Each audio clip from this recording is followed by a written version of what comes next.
So Melanie, it's just a real treat to be able to sit and chat with you. It's been a great, on behalf of Cadre, working with you these last couple of years, and we've really appreciated the work that you're doing to turn Idaho's IEP facilitation system into just an incredible example of how good it can be. Tell me a little bit about your work and what you're up to. Okay. Well, I'm the dispute resolution coordinator, and that involves facilitation, mediation, complaint investigation, and due process hearing, and overseeing all of those. The main focus of our work has been in part in partnership with Cadres, focusing on really improving our facilitation program overall. We've certainly seen a large growth in our capacity and in our production in facilitation, probably about 20% a year since we started working with you. So I don't know whether to thank you or to curse you sometimes about that, but I really think that we are doing the work of serving students in Idaho and really getting ahead of some of those more adversarial approaches to conflict that parties take. You know, I look at your data and it's almost like a New Yorker cartoon where it's just that kind of a, you know, an accelerating path that really speaks volumes to the terrific outcomes you're getting. Are there particular aspects of your system that you think are contributing to your success? Well, I'd be remiss to not highlight the fact that we've got some fantastic contractors that I have working for us. So we have about 20 contractors who do facilitation, mediation, and complaint investigation, and most of them are cross-trained in some way. And then most of them have been there longer than I've been there. I've been there 5 years, and so they predate me, and I wish I could take credit for hiring them, but most of them I haven't had any part of that. They are have hearts of service. They really do care about districts. They do care about students, and they're committed and passionate about the work that they do. So, you know, that certainly has led to our growth and our success. Also, I think that it's really important the face that we put out there of dispute resolution office itself. I'm very committed to making sure that the message is that we are only as strong as the perception of fairness and transparency and neutrality. That those are the currencies of our office, if you will. And if people don't believe that we are neutral and fair and transparent, then they're not going to access us. And you can't just build trust in a second. It's something that is long term. And so anytime we get out in front of a group, we share that message that if you are a parent or if you are a district or a superintendent or an advocacy organization, you're calling our office, you're going to get the same information. Information is neutral. And that, I think that message is really playing well and is making people realize that they can access us, and the commitment to that is something that we stand behind. Yeah, and that makes so much sense. You know, I've one of the real surprises that states have had when they've launched IEP facilitation programs is that the demand hasn't been anywhere near what they expected at the start, and I really think that the outreach that you've done has made such a difference. The other message that I hear, that I've heard a couple of times, is how very, very difficult it is once your stakeholders, once the community loses trust in what it is that you're doing, how you get it back is such hard work. And so I think that your efforts to really deliver a dependable product have served you very well. It is a long game. You know, it is something that you every time you get in front of a group, and I try to get in front of a group often, whether it's, you know, teacher in service or speaking at the Idaho Parents Group, or, you know, any kind of district or regional meeting for directors. It's the same message. Messaging is important, and also, you know, that we're available and you can contact us, and don't be afraid of us. We're the state. We're here to help. That message without fear that they're going to be judged. That we really are about trying to make the process better for students. I know how important continuous quality improvement is to you, and do you have evaluation mechanisms in place that you use with your contractors, and how does that work? Okay. Well, when we have a new contractor, and we've had a few come on since I've come in, we adopted a mentor program. So any new facilitator or new mediator is teamed with a seasoned facilitator or mediator for a few times. It might be 3, it might be 5, it could be they go out on their own once and decide, that's not working for me, I'd like to next time work with somebody, and we make that available as just part of our system if they want to have somebody work with them. And I get feedback from the seasoned facilitator as well as continuous communication with our folks. Additionally, for every facilitation or mediation, we also have a evaluation process, mostly online, unless parents don't have access to internet. But the system asks them to evaluate the process, they ask them to evaluate the outcome, asks them to evaluate the facilitator skill, and then also asks to evaluate our office. Did you get what you needed from our office? And we ask the facilitator to also assess their own skill level and their idea of what the impact or the effectiveness of that facilitation or mediation was. And that provides us training opportunities and coaching opportunities. So it is a constant dialogue. Finally, I think that we've really worked to build a community of learning, or a learning community with our group. And so all of our contractors have each other's phone numbers, and we will indeed pay for consultation. If one wants to contact another one and just say, hypothetically, I have a case that addressed this, how would you handle it? They have resources that I don't have from their background, so I think it would be That's a really great idea. Foolish not to take advantage of that.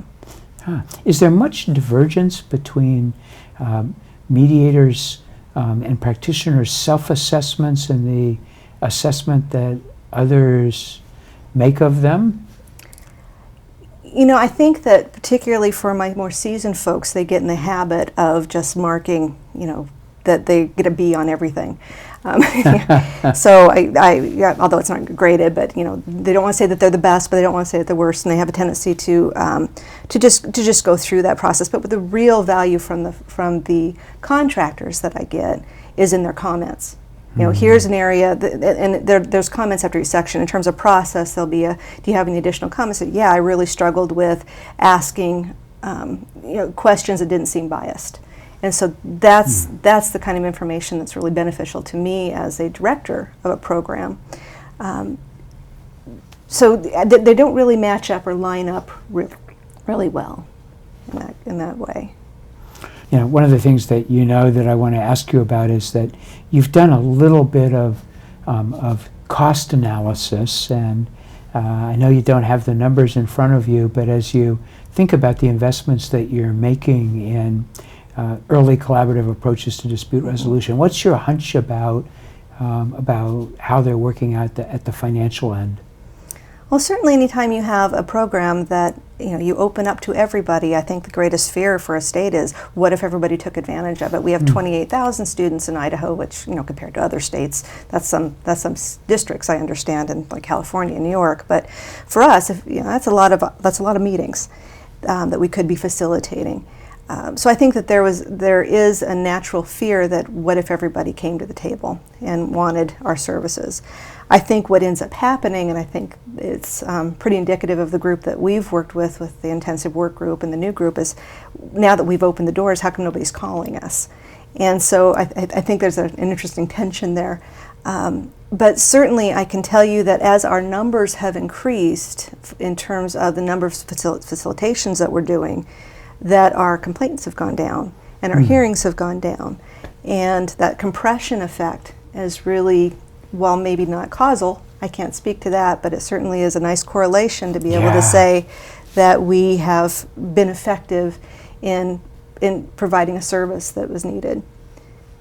And you looked a little bit at cost of the processes, and my recollection is that facilitation was less expensive than... Oh, certainly.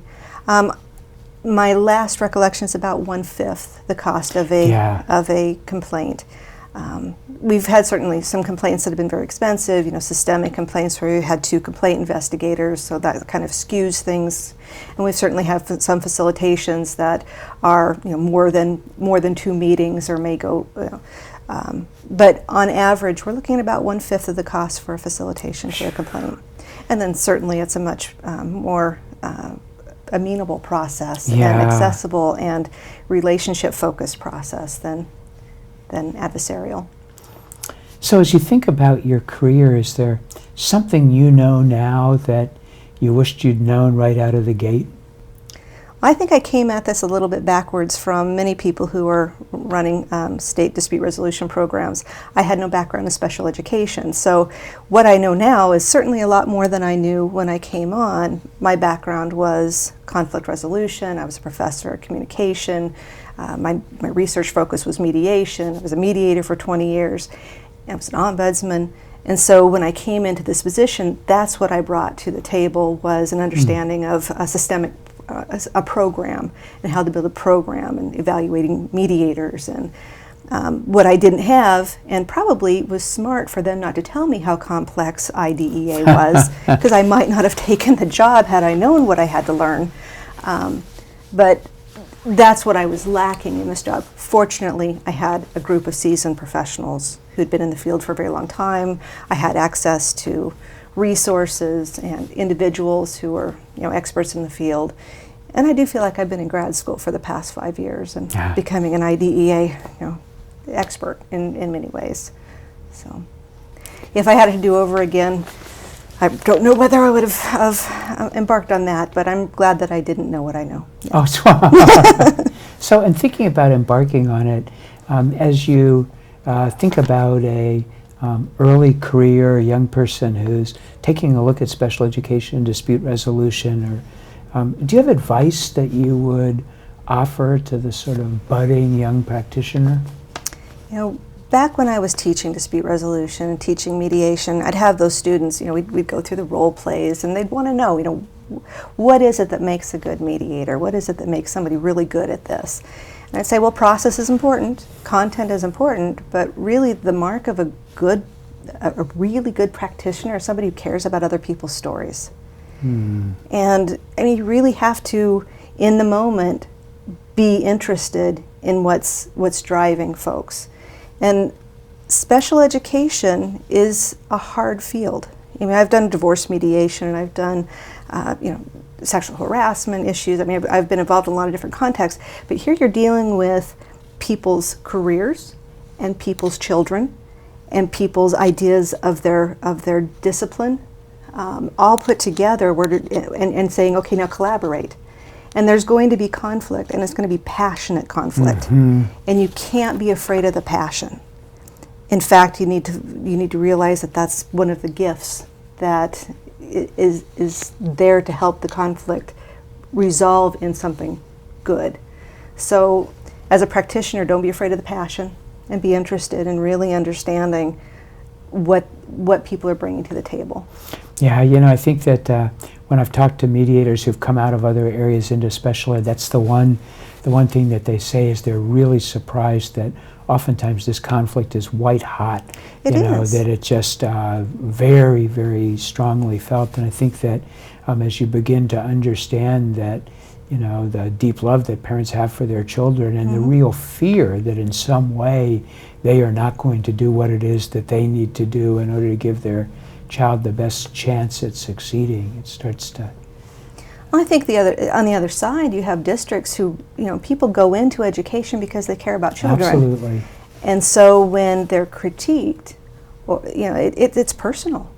And so it is just a hotbed for passionate conflict. And so embrace that. And be ready to deal with it, because it's beautiful when it works out.